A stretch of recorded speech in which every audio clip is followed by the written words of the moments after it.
भारत में एक ऐसा मंदिर है जिसके रहस्य के बारे में आज तक कोई नहीं जान पाया है। ये मंदिर देश से लेकर विदेश तक अपने कुंड के लिए मशहूर है।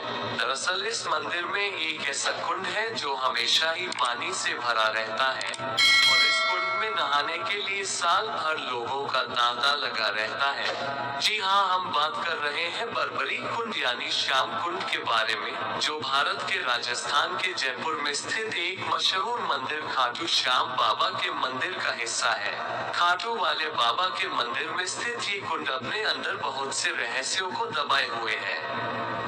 बाबा श्याम के इस विख्यात मंदिर की कई मान्यताएं और कहानियां हैं। बाबा के मंदिर में मौजूद ये कुंड अपनी उत्पत्ति को लेकर भी कई रहस्य छिपाए हुए हैं। कहा जाता है कि आज से हजारों साल पहले जब यहाँ केवल मिट्टी ही थी, तब यहाँ रोज गाय आया करती थी और जानवर आया करते थे और इस स्थान पर पहुँचने के बाद गाय का अपने आप दूध देने लगती थी।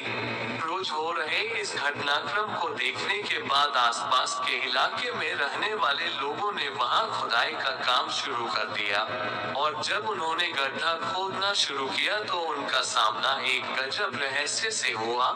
दरअसल खुदाई करते हुए जब वो लगभग 30 फीट तक नीचे पहुंचे तो उन्हें एक बक्सा मिला जिस पर लिखा था बरबरी। कथाओं की माने तो इस बक्से के अंदर महाभारत काल के बरबरी का असली सिर मौजूद था, जिसके बाद वहां मौजूद लोगों ने इस बक्से को ले जाकर उस समय के राजा रतन सिंह को दिया। चौंकाने वाली बात तो ये रही कि जिस स्थान से वो शीश प्रकट हुआ ठीक उसी स्थान से पानी का तेज प्रभाव शुरू हो गया, जिसे आगे जाकर श्याम कुंड कहा गया। हर साल लगने वाले मेले में आने वाले भक्त पहले इस कुंड में आकर नहाते हैं और फिर जाकर बाबा के दर्शन कर सके। आखिर क्या है श्याम कुंड की मान्यताएं? श्याम कुंड को लेकर कई तरह की मान्यताएं जताई जाती है। कहा जाता है कि श्याम कुंड में नहाने से कई पाप दूर हो जाते हैं और अगर कोई बाबा के दरबार पर पहुंचकर अच्छे और निश्चल मन से कुंड में स्नान करता है तो उसे एक नया शरीर मिल जाता है। इसके अलावा अगर कोई हारा हुआ हो, उसका कोई काम न बन रहा हो और वो जाकर बाबा के कुंड में स्नान करे तो बाबा हारे का सहारा बनकर उसका साथ देते हैं। इसके अलावा इस कुंड में नहाने से शरीर और मन दोनों की ही अशुद्धियों का नाश हो जाता है और अगर किसी स्त्री को पुत्र रत्न की प्राप्ति न हुई हो और वो जाकर बाबा के कुंड में नहा ले तो उसे पुत्र रत्न की प्राप्ति होती है। जैसे श्याम बाबा को हारे का सहारा कहा जाता है, तोरण द्वार को वकुंड का द्वार कहा जाता है, वैसे ही श्याम जल को अमृत कहा जाता है। और श्याम जल को अमृत कहा ही नहीं जाता बल्कि ये सच में अमृत ही है। इसे नियमित अपनाने से भक्त तर ही जाता है, चाहे उससे बड़े से बड़ा संकट ही क्यों ना हो। बस बात विश्वास की है। ये बात मैं अपने पर्सनल एक्सपीरियंस के साथ कह सकता हूँ। जो भी श्याम भक्त खाटू जी के श्याम जल को सच्चे मन से और पूरे विश्वास के साथ अपने घर लेकर आता है और इसको नित नियम के साथ अपनाता है, उस भक्त को चाहे कोई भी पीड़ा हो, कष्ट हो, आर्थिक परेशानी हो, चाहे बड़ी से बड़ी बीमारी ही क्यों ना हो, वो सब दूर हो जाती है। बस आपको इसे पूरे विश्वास के साथ अपनाना पड़ता है। श्याम जल, जिस जल से श्याम बाबा को हर अमावस को स्नान करवाया जाता है, उस जल को श्याम जल कहा जाता है। इस जल की एक एक बूंद श्याम बाबा के मुखड़े को छूकर निकलती है। इस श्याम जल में बाबा के पावन चंदन का भी मिश्रण होता है, जिस बाबा के दर्शन मात्र से ही मरता हुआ व्यक्ति भी जीवित हो जाता है। हारे हुए व्यक्ति को सहारा मिल जाता है, सबकी मनोकामना पूरी हो जाती है। तो श्याम जल के बारे में तो कहना ही क्या।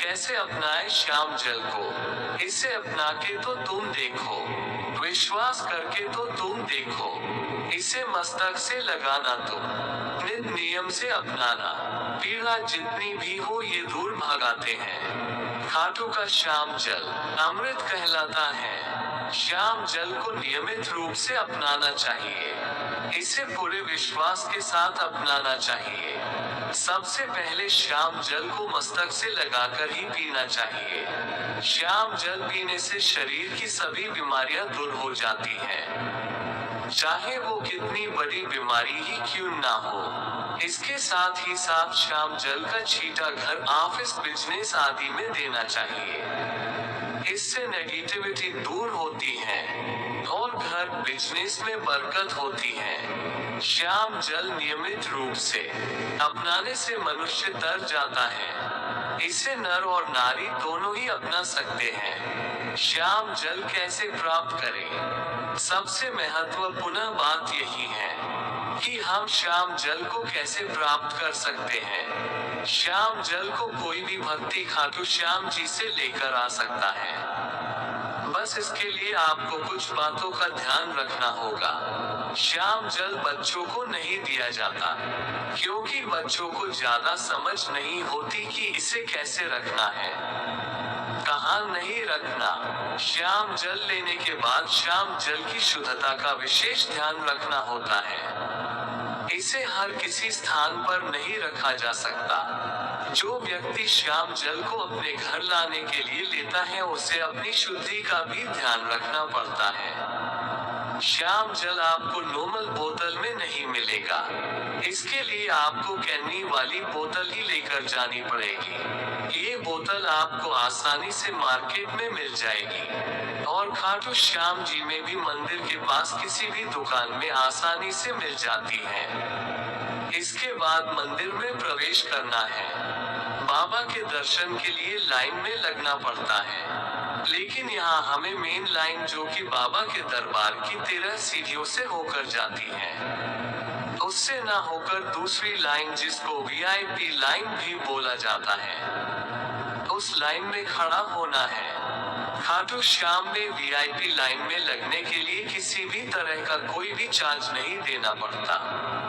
वीआईपी लाइन से होते हुए जब आप बाबा के दरबार के पास पहुंच जाओ, तो दरबार से पहले आपको बाबा के सेवक यानी दरबार के पंडित जी खड़े मिलते हैं। बस आपको उन्हें कैनी वाली बोतल देनी है और उनको श्याम जल देने को कहना है। वो आपको श्याम जल दे देंगे। आप श्याम जल लेकर के श्याम बाबा के दर्शन करके जा सकते हैं।